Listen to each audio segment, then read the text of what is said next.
미국과 전 세계가 발칵 뒤집혔습니다. 187개국 정상들이 긴급 회의에 소집됐습니다. 유엔 안보리는 3시간 만에 2차례 긴급 성명을 발표했고 월스트리트는 2,400포인트가 폭락했죠. 이유는 단 하나. 한반도에서 터진 전대미문의 선언 때문이었습니다. 대한민국 48시간 내 핵무장 독자 보유 선언. CNN은 일면 톱으로 긴급 속보를 내보냈고 BBC는 아시아의 핵 도미노가 시작됐다고 보도했습니다. 미 국방부는 즉각 경고장을 날렸죠. 일방적 핵무장은 국제 질서에 대한 도전이며 우리는 모든 수단을 동원할 것이다. 전 세계가 한국을 향해 손가락질했습니다. 하지만 정작 한국이 공개한 건 핵미사일이 아니었습니다. 0.7초. 단 1초도 안 되는 그 짧은 시간이 세계 역사를 뒤바꿔 놓았죠. 그리고 그 중심엔 한 명의 과학자가 있었습니다. 본격적인 이야기를 시작하기 전에 구독과 좋아요 한 번씩 부탁드립니다. 이 영상을 어디서 보고 계신지 댓글로 남겨주세요. 저는 이 이야기를 전해드리는 나레이터 손수진입니다. 안녕하세요. 저는 한서진입니다. 제네바 국제핵물리연구소. 저는 그곳에서 8년째 근무하고 있었습니다. 하지만 제 책상은 항상 구석진 곳이었죠. 회의실 끝자리, 발표 순서는 늘 마지막. 이유는 간단했습니다. 2025년 3월 15일 오전 10시. 청와대 브리핑룸에 전 세계 언론이 모였습니다. 카메라 셔터 소리가 쉴 새 없이 터져 나왔죠. 대통령이 단상에 올랐습니다. 대한민국 정부는 오늘 역사적 결단을 발표합니다. 숨소리마저 멈춘 듯한 정적. 그리고 이어진 한 문장. 우리는 48시간 내 독자적 안보 체계 구축을 선언합니다. 순간 브리핑룸이 술렁였습니다. CNN 기자가 손을 들었죠. 대통령님, 그게 핵무장을 의미하는 겁니까? 대통령은 잠시 침묵했습니다. 그리고 또렷하게 답했죠. 우리는 더 이상 타국의 우산 아래 숨지 않겠습니다. 평화는 협박으로 얻는 게 아닙니다. 우리가 직접 지켜야 합니다. 그 순간 전 세계가 요동쳤습니다. 뉴욕 증권거래소는 개장 30분 만에 서킷 브레이커가 발동됐고 도쿄와 런던 증시도 동반 폭락했습니다. 백악관은 즉각 성명을 발표했죠. 한국의 일방적 행동은 동맹 관계에 대한 배신이며 우리는 강력히 대응할 것이다. 하지만 국내 반응은 달랐습니다. 청와대 국민청원 게시판엔 12시간 만에 87만 명이 지지 서명을 남겼죠. 드디어 우리도 당당해질 때가 왔다. 미국 눈치 보지 말고 우리 길을 가자. 저는 연구소 모니터로 그 장면들을 지켜봤습니다. 가슴이 뛰었죠. 국민들이 우릴 믿어주고 있어. 하지만 동시에 불안했습니다. 과연 48시간 안에 시스템을 완성할 수 있을까? 그날 밤 11시. 긴급 NSC 회의가 소집됐습니다. 저도 참석 요청을 받았죠. 회의실엔 국방부 장관, 외교부 장관, 국정원장이 앉아 있었습니다. 국방부 장관이 먼저 입을 열었습니다. 미국이 항공모함 로널드 레이건호를 서해로 이동 중입니다. 48시간 내 한반도 인근 배치 예정입니다. 외교부 장관이 한숨을 내쉬었죠. 유엔 안보리 긴급회의가 내일 소집됩니다. 프랑스, 영국 모두 제재안에 동의한 상태입니다. 대통령이 저를 바라봤습니다. 한 박사, 솔직히 말해주십시오. 정말 48시간 안에 가능합니까? 저는 노트북을 열었습니다. 화면엔 실시간 시뮬레이션 그래프가 떠올랐죠. 현재 완성도 94.2%입니다. 최종 검증까지 36시간이면 충분합니다. 만약 실패한다면? 실패는 없습니다. 데이터는 거짓말하지 않습니다. 대통령은 고개를 끄덕였습니다. 좋습니다. 한 박사를 믿겠습니다. 회의가 끝나고 복도로 나왔을 때였습니다.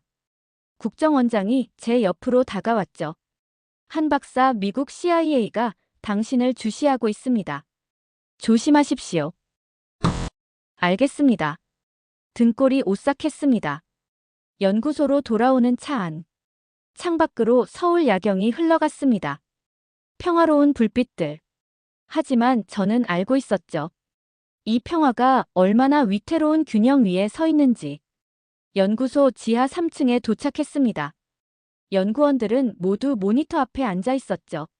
막내 연구원 김민수가 돌아보며 말했습니다. 박사님, 외신들이 우릴 미쳤다고 합니다. 신경 쓰지 마. 우린 미친 게 아니라 절박한 거야. 저는 키보드 앞에 앉았습니다. 그리고 마지막 코드 입력을 시작했죠. 시간은 흘러갔습니다.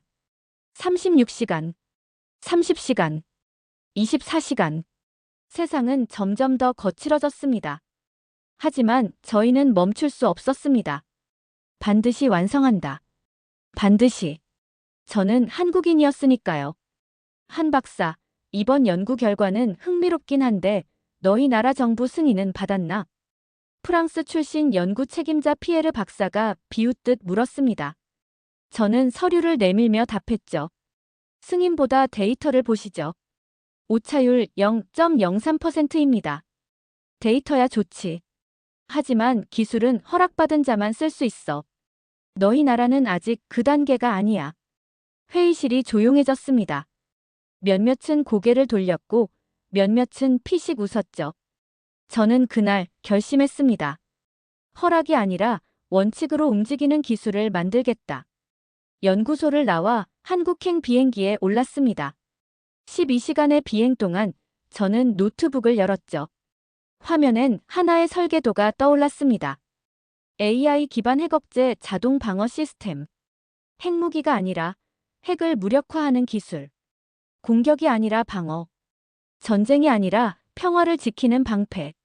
인천공항에 도착했을 때 저는 이미 초안을 완성해 놓았습니다. 3주 뒤. 정부 과학기술부 장관실.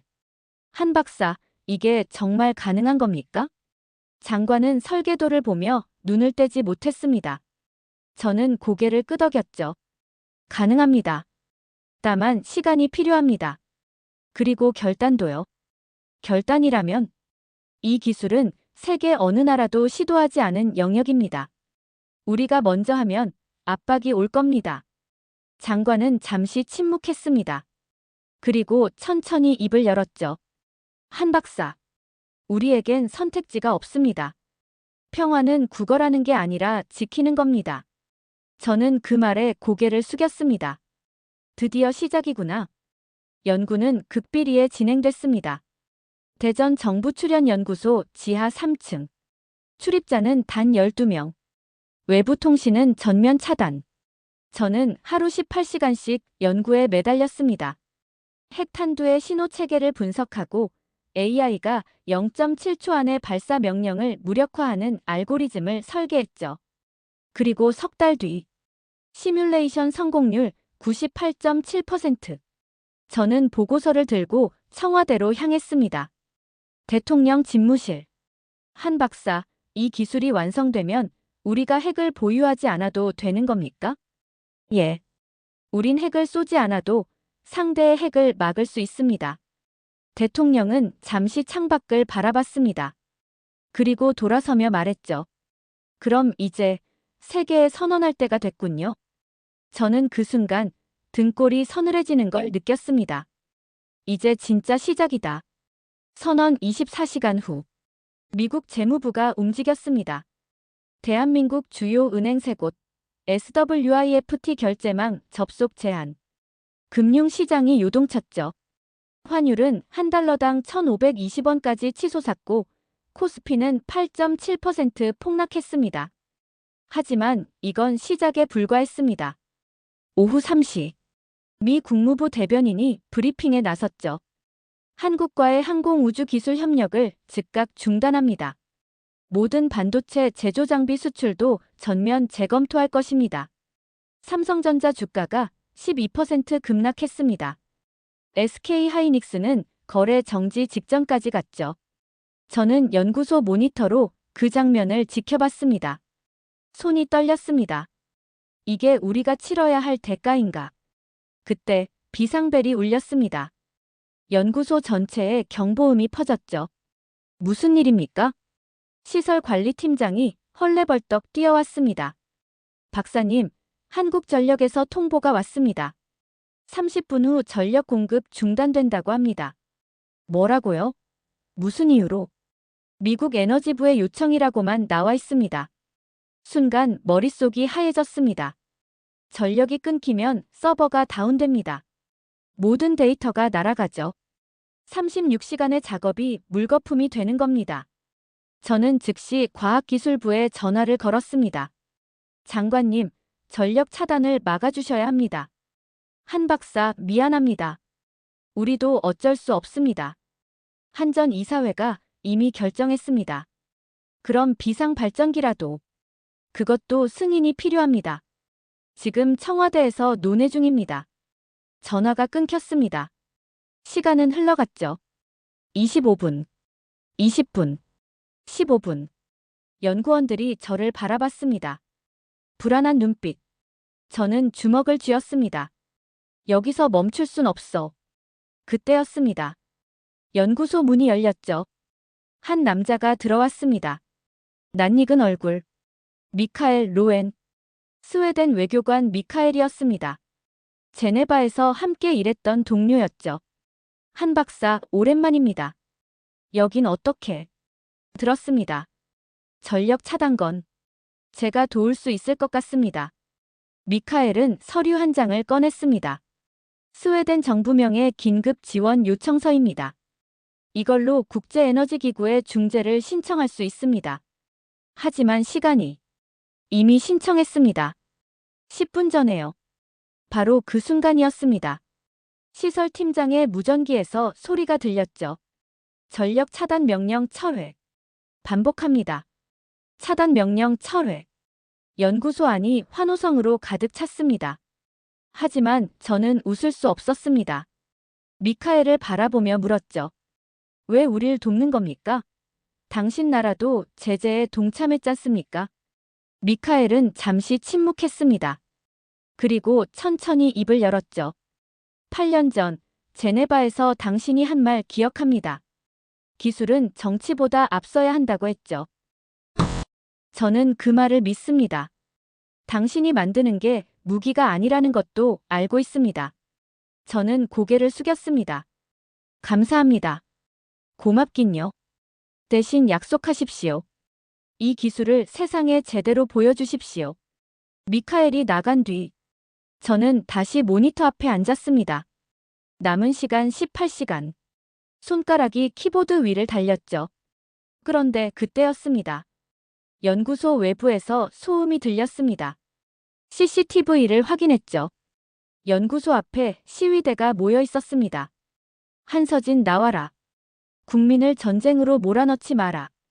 플래카드가 펄럭였습니다. 핵무장 반대, 평화를 원한다. 저는 화면을 껐습니다. 보고 싶지 않았죠.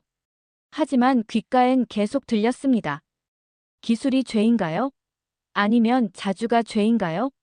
제 목소리가 떨렸습니다. 연구원들이 저를 바라봤죠. 저는 고개를 들었습니다. 계속합니다. 우린 멈출 수 없습니다. 그리고 다시 코드를 입력했습니다. 밤이 깊어갔습니다. 선언 36시간 후. 국회 본회의장이 아수라장이 됐습니다. 야당 대표가 단상을 내리치며 소리쳤죠. 대통령은 국민을 전쟁으로 내몰고 있습니다. 즉각 핵무장 선언을 철회하십시오. 여당 의원들이 맞섰습니다. 우리의 자주권을 포기하라는 겁니까? 언제까지 미국 눈치만 보고 살 겁니까? 의사봉이 요란하게 울렸지만 소용없었습니다. 결국 본회의는 무산됐죠. 저는 연구소에서 그 중계를 지켜봤습니다. 가슴이 답답했습니다. 우리끼리 싸울 때가 아닌데. 오후 2시. 제 휴대전화가 울렸습니다. 과학기술부 장관이었죠. 한 박사, 지금 당장 연구를 중단하십시오. 무슨 말씀이십니까? 국회에서 예산 집행정지 결의안이 통과됐습니다. 야당과 여당 일부가 손을 잡았습니다. 전화기를 쥔 손에 힘이 들어갔습니다. 장관님, 우린 이미 94% 완성했습니다. 12시간만 더 주십시오. 미안합니다. 저도 어쩔 수 없습니다. 전화가 끊겼습니다. 연구원들이 저를 바라봤죠. 불안한 침묵. 저는 천천히 입을 열었습니다.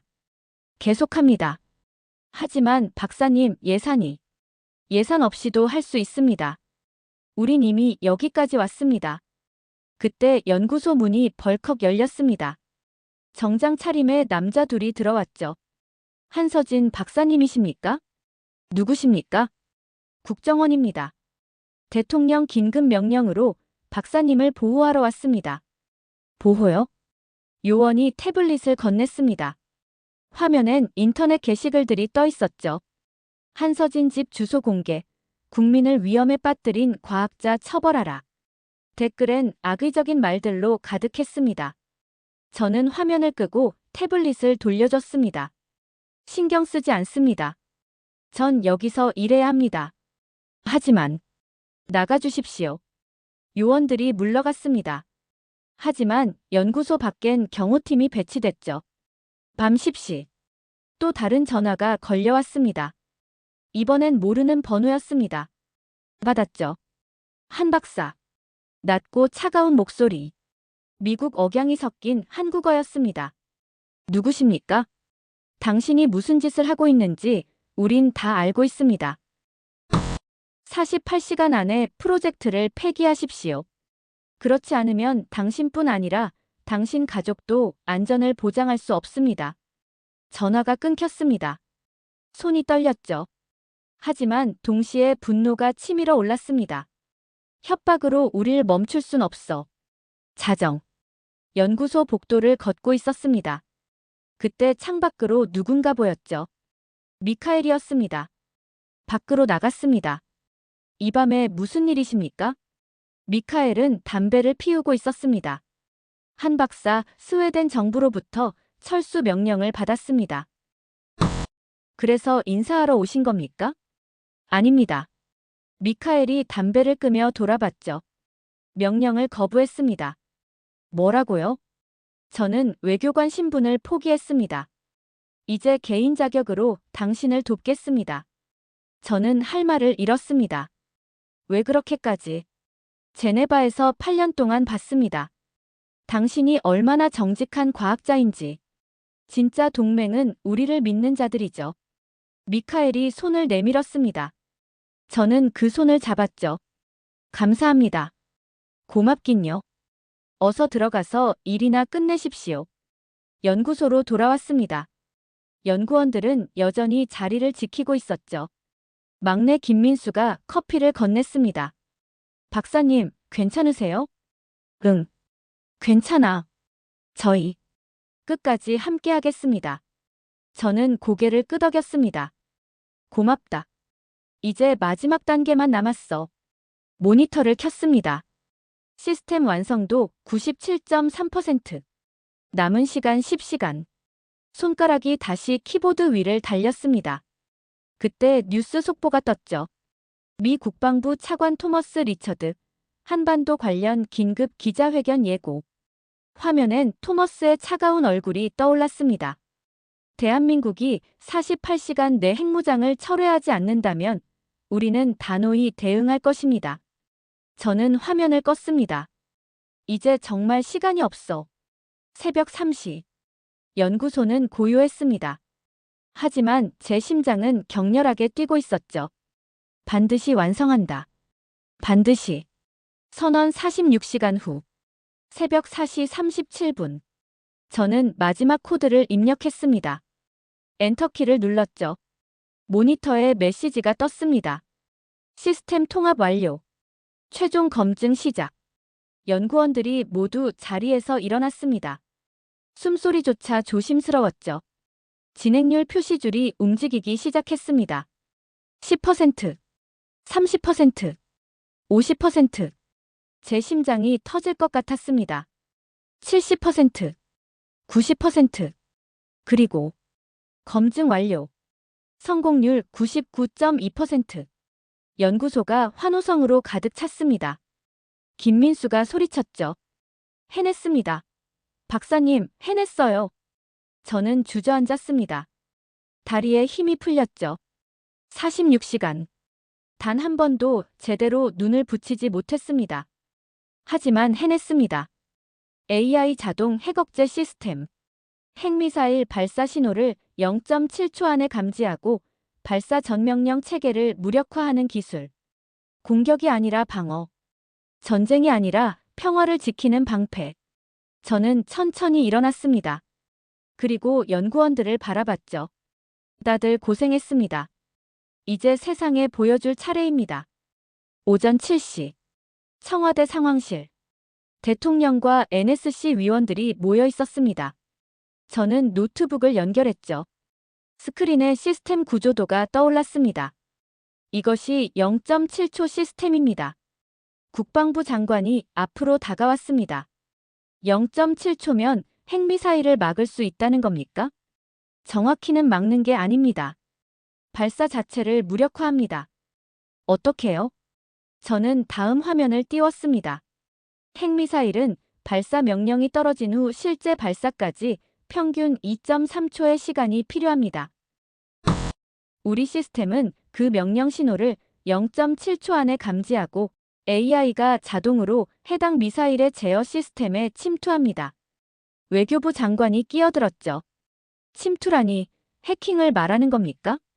정확히는 명령 체계 교란입니다. 발사 명령을 무효화시키는 겁니다. 대통령이 물었습니다. 그럼 우리가 핵을 가지지 않아도 상대의 핵을 막을 수 있다는 겁니까? 그렇습니다. 회의실이 조용해졌습니다. 모두가 스크린을 응시했죠. 대통령이 천천히 입을 열었습니다. 한 박사, 이 시스템의 윤리적 한계는 무엇입니까? 저는 준비한 답변을 꺼냈습니다. 이 시스템은 선제 공격용으로는 절대 작동하지 않습니다. AI가 상대의 공격 의도를 먼저 감지했을 때만 활성화됩니다. 만약 오작동한다면 3중 안전장치가 있습니다. 최종 결정은 인간이 합니다. 국정원장이 말했죠. 하지만 세계는 이걸 믿지 않을 겁니다. 핵무기를 위장한 거라고 할 겁니다. 그래서 공개하는 겁니다. 투명하게. 대통령이 창밖을 바라봤습니다. 잠시 침묵이 흘렀죠. 그리고 돌아서며 말했습니다. 좋습니다. 오늘 오후 3시 전 세계 생중계로 시연하겠습니다. 저는 고개를 숙였습니다. 감사합니다. 오전 11시. 연구소로 돌아왔습니다. 시연 준비를 시작했죠. 시뮬레이션 환경 구축. 가상 미사일 발사 시나리오 설정. 모든 걸 점검하고 또 점검했습니다. 그때 문이 열렸습니다. 장윤아 기자였죠. 한 박사님, 인터뷰 좀 하겠습니다. 지금은 시간이 딱 5분만요. 국민들이 궁금해합니다. 당신이 정말 뭘 만든 건지. 저는 잠시 망설였습니다. 그리고 고개를 끄덕였죠. 장윤아가 녹음기를 켰습니다. 박사님, 솔직히 말씀해 주세요. 이게 정말 핵무기가 아닙니까? 아닙니다. 그럼 뭡니까? 저는 천천히 답했습니다. 공포 대신 계산으로 평화를 지키는 기술입니다. 무슨 뜻인지 구체적으로. 전쟁은 공포에서 시작됩니다. 상대가 나를 공격할까봐 두려워서 먼저 치는 거죠. 하지만 우리 시스템은 다릅니다. 상대가 공격해도 막을 수 있다는 계산이 서면 공포가 사라집니다. 장윤아가 펜을 멈췄습니다. 그럼 이건 방패인 겁니까? 맞습니다. 칼이 아니라 방패입니다. 장윤아는 잠시 생각에 잠겼습니다. 그리고 녹음기를 끄며 말했죠. 이 내용 오늘 기사로 내겠습니다. 감사합니다. 오후 2시 30분. 시연장 최종 점검. 카메라 187대가 설치됐습니다. 전 세계 243개 언론사가 생중계 준비를 마쳤죠. 저는 무대 옆에 서 있었습니다. 손바닥에 땀이 났습니다. 이제 세상에 보여준다. 오후 3시. 대통령이 단상에 올랐습니다.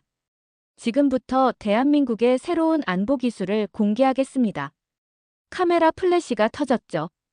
그리고 저를 호명했습니다. 한서진 박사, 나와주시기 바랍니다. 저는 깊게 숨을 들이마셨습니다. 그리고 단상으로 걸어갔죠. 전 세계가 저를 보고 있었습니다. 오후 3시 15분. 저는 마이크 앞에 섰습니다. 187대의 카메라가 저를 향했죠. 심장이 터질 듯 뛰었습니다. 안녕하십니까? 한서진입니다. 목소리가 떨렸습니다.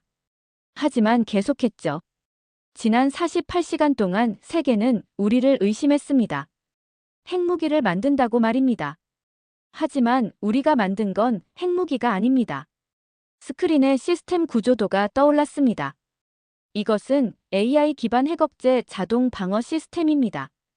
0.7초 안에 적국의 핵발사 명령을 무력화합니다. 기자들이 술렁였죠. 지금부터 실시간 시뮬레이션을 보여드리겠습니다. 화면이 바뀌었습니다. 가상 전쟁 상황. 적국에서 핵미사일 발사 명령이 떨어졌죠. 0.1초. 시스템이 신호를 감지했습니다. 0.3초. AI가 미사일 제어 시스템에 침투했습니다. 0.7초. 발사 명령 무효화 완료. 미사일은 발사대에 그대로 남아 있었습니다. 회장이 조용해졌죠. 그리고 터져나온 건 환호가 아니었습니다. 이건 해킹 무기 아닙니까? 다른 나라 군사 시스템에 침투하는 게 평화입니까? 증거가 있습니까? 시뮬레이션이 아닌 실제 증거 말입니다. 저는 침착하게 답했습니다. 이 시스템은 방어용입니다. 선제 공격엔 절대 사용되지 않습니다. 하지만 질문은 거세졌죠. CNN 기자가 손을 들었습니다. 한 박사, 이 기술이 있다면 당신들은 사실상 어떤 나라도 공격할 수 있는 겁니다. 핵보다 더 위험한 무기 아닙니까? 저는 대답하려 했습니다. 하지만 그 전에 회장 뒤편에서 소리가 들렸죠. 거짓말입니다. 한 남자가 일어섰습니다. 야당 국회의원이었습니다. 이건 국민을 속이는 쇼입니다. 실제론 핵무기를 개발하고 있습니다. 회장이 아수라장이 됐습니다. 대통령이 제지했지만 소용없었죠. 생중계는 계속됐습니다. 전 세계가 그 혼란을 지켜봤습니다. 오후 5시. 기자회견이 끝났습니다. 저는 통제실로 돌아왔죠. 모니터엔 각국 반응이 실시간으로 떴습니다. 미국 국무부 대변인. 한국의 발표는 신뢰할 수 없습니다. 철저한 검증이 필요합니다. 중국 외교부 대변인. 이는 지역 안보를 위협하는 행위입니다. 즉각 중단을 촉구합니다. 일본 관방장관. 한국의 독단적 행보에 깊은 우려를 표합니다. 저는 모니터를 껐습니다. 보고 싶지 않았죠. 그때 휴대전화가 울렸습니다. 어머니였습니다. 서진아, 괜찮니? 네, 엄마. 뉴스 봤어. 사람들이 너무 심하게 말하더라. 목소리가 떨렸습니다. 저는 눈을 감았죠. 엄마, 전 괜찮아요. 걱정 마세요. 내가 정말 나쁜 짓 하는 거 아니지? 가슴이 무너졌습니다. 아니에요, 엄마. 전 우리를 지키려는 거예요. 알았어. 엄마는 널 믿는다. 전화가 끊겼습니다. 저는 그 자리에 주저앉았죠. 밤 9시. 장윤아 기자에게서 연락이 왔습니다. 박사님, 제 기사 보셨습니까? 아니요. 무슨 기사요? 지금 당장 확인해 보세요. 컴퓨터를 켰습니다. 포털 사이트 일면에 기사가 떠 있었죠. 단독 한서진 박사 연구 노트 입수. 핵이 아니라 인간의 오판을 막는 기술. 기사엔 제 연구 노트 일부가 공개돼 있었습니다. 설계 원리 윤리 기준, 안전장치.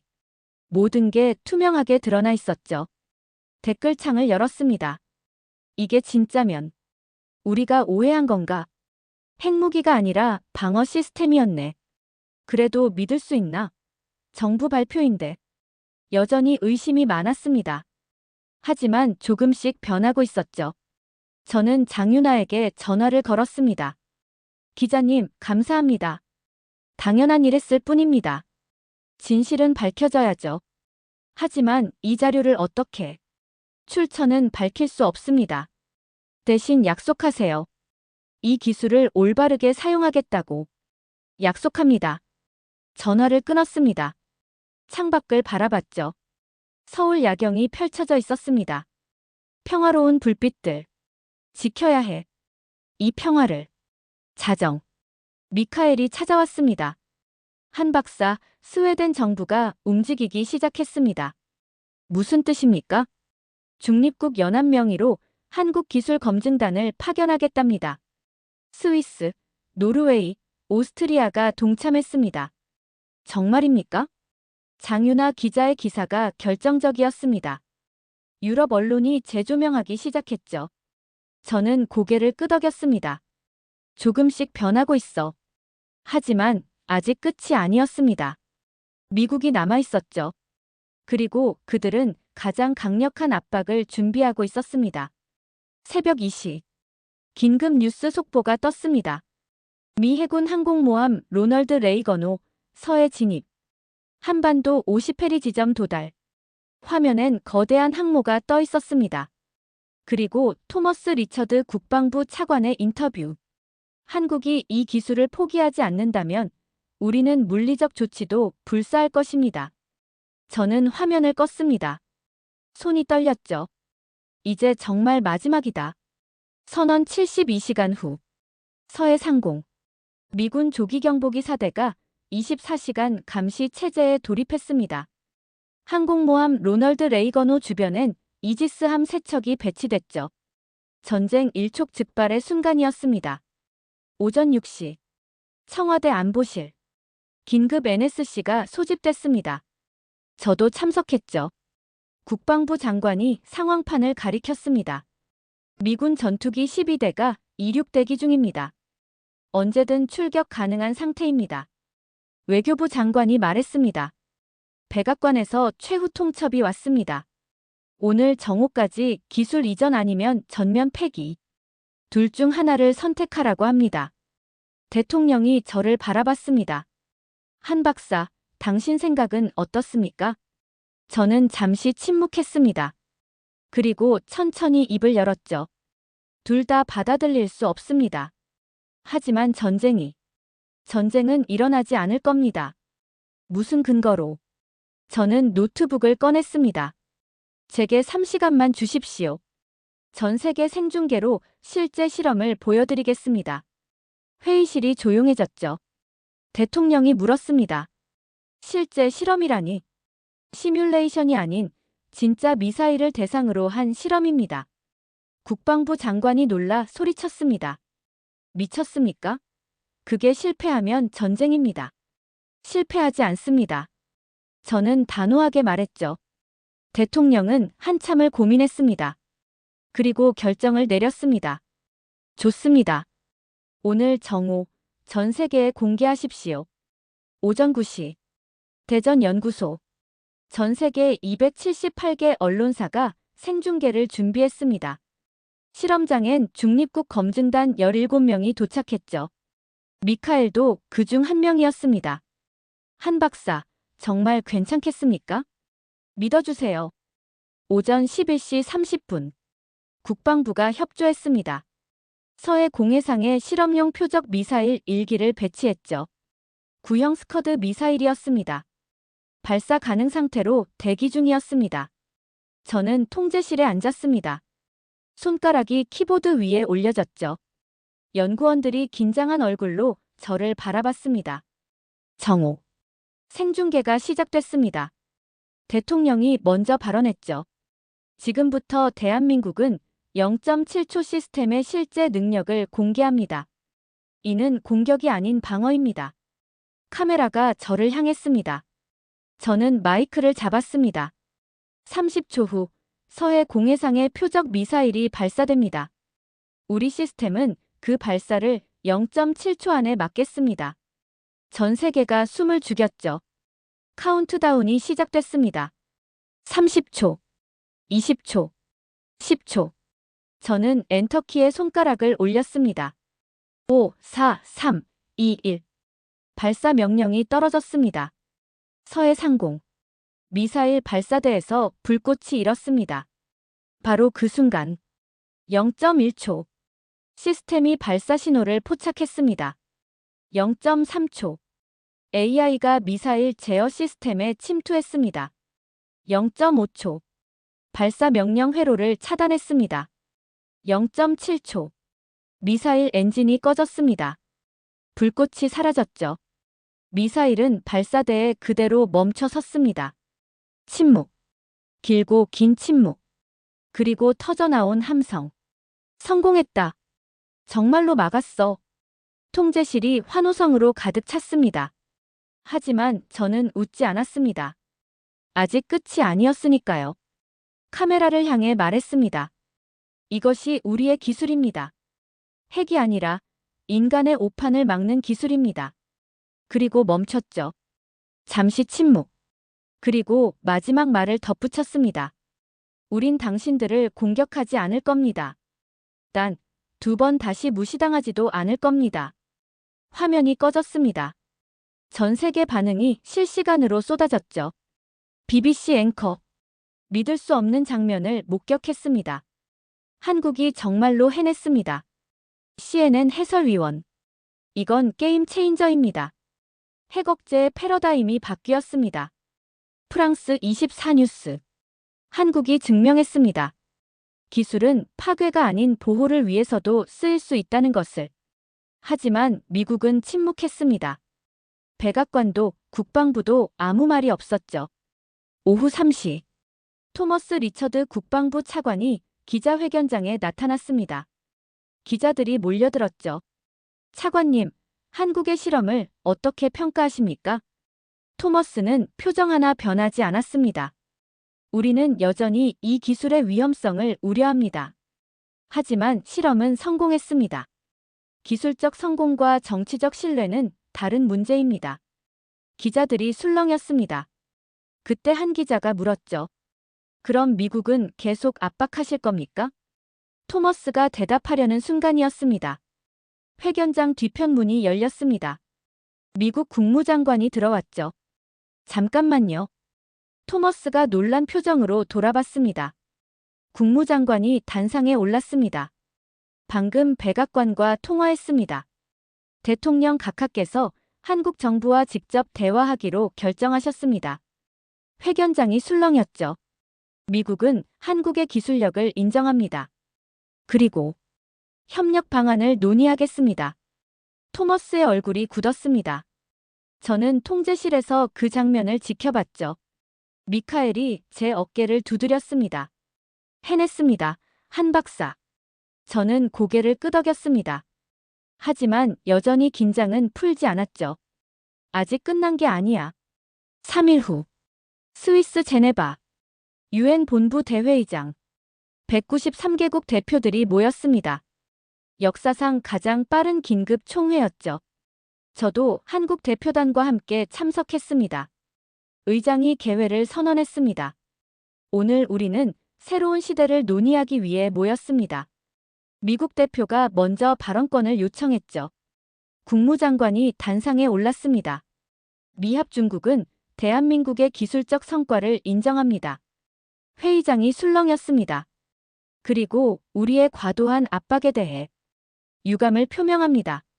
순간 회의장이 조용해졌죠. 미국의 공식 사과. 전례 없는 일이었습니다. 국무장관이 계속 말했습니다. 우리는 한국과 새로운 안보 파트너십을 제안합니다. 0.7초 시스템을 공동 관리하며 진정한 평화 체제를 구축하자는 것입니다. 대표단석에서 박수가 터져 나왔습니다. 다음은 중국 대표였습니다. 중국 또한 한국의 제안을 긍정적으로 검토하겠습니다. 다만 투명성이 보장되어야 합니다. 러시아, 영국, 프랑스 대표들도 차례로 발언했죠. 모두 협력 의사를 밝혔습니다. 의장이 저를 호명했습니다. 한서진 박사, 발언해 주시겠습니까? 저는 천천히 단상으로 걸어갔습니다.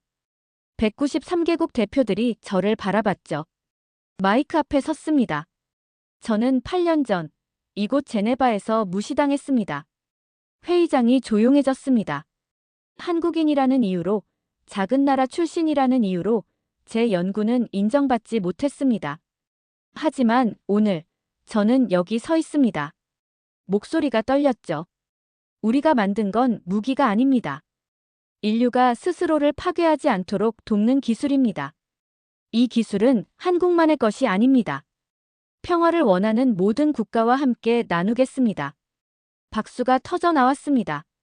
저는 잠시 멈췄습니다. 그리고 마지막 말을 이어갔죠. 우리가 선택한 건 전쟁의 끝이 아니라 자주의 시작입니다. 평화는 구걸하는 게 아니라 지키는 겁니다.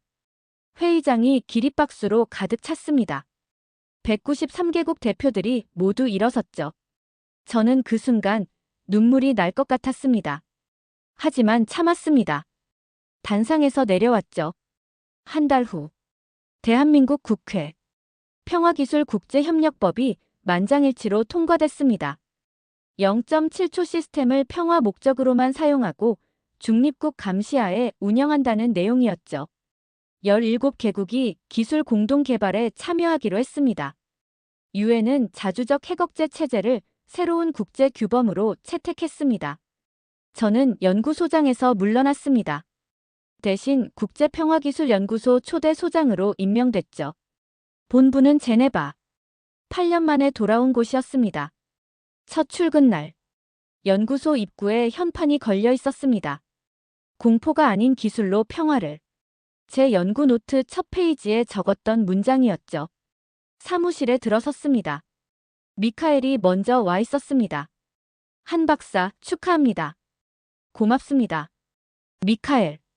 이제 진짜 시작이죠? 네. 진짜 시작입니다. 창밖을 바라봤습니다. 제네바 호수가 펼쳐져 있었죠. 평화로운 풍경. 8년 전엔 보이지 않던 풍경이었습니다. 그날 밤, 어머니에게 전화를 걸었습니다. 엄마, 저 제네바 잘 도착했어요. 그래, 아들. 뉴스 봤다. 엄마가 자랑스럽다. 고마워요, 엄마. 서진아, 내가 옳았어. 내가 지키려던 게 뭔지 이제 알겠다. 전화를 끊고 창밖을 바라봤습니다. 별이 총총한 밤하늘. 그 별빛 아래 어딘가에 한반도가 있었죠. 6개월 후, 첫 국제 평화기술 포럼이 열렸습니다. 89개국에서 과학자들이 모였습니다. 개회사를 맡은 저는 단상에 올랐죠. 우리는 증명했습니다. 작은 나라도 세계를 바꿀 수 있다는 것을. 힘이 아니라 기술로, 공포가 아니라 신뢰로 평화를 지킬 수 있다는 것을. 박수가 울려 퍼졌습니다. 이제 우리의 목표는 하나입니다. 인류가 스스로를 파괴하지 않는 미래를 만드는 것. 그 미래는 0.7초에서 시작됐습니다. 포럼이 끝나고 장윤아 기자가 찾아왔습니다. 박사님, 마지막 인터뷰 하나만 하겠습니다. 물론이죠. 솔직히 물어보겠습니다. 48시간 동안 두렵지 않으셨습니까? 저는 잠시 생각했습니다. 두려웠습니다. 매 순간이요.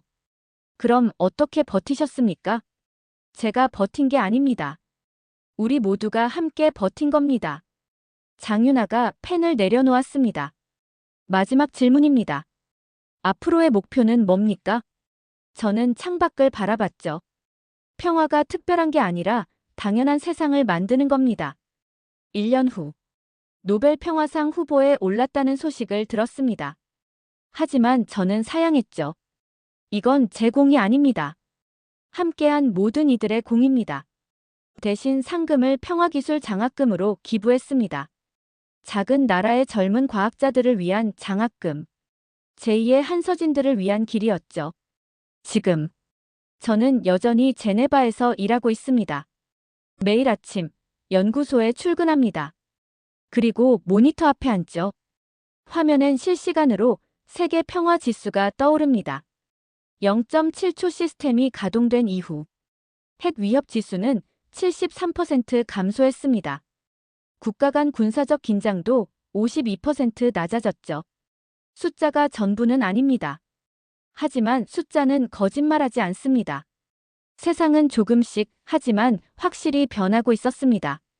창밖을 바라봅니다. 제네바의 아침 햇살. 그 빛 속에서 저는 생각합니다. 0.7초. 세상을 바꾼 시간. 아니, 세상을 지킨 시간. 그리고 그 시간은 지금도 계속되고 있습니다.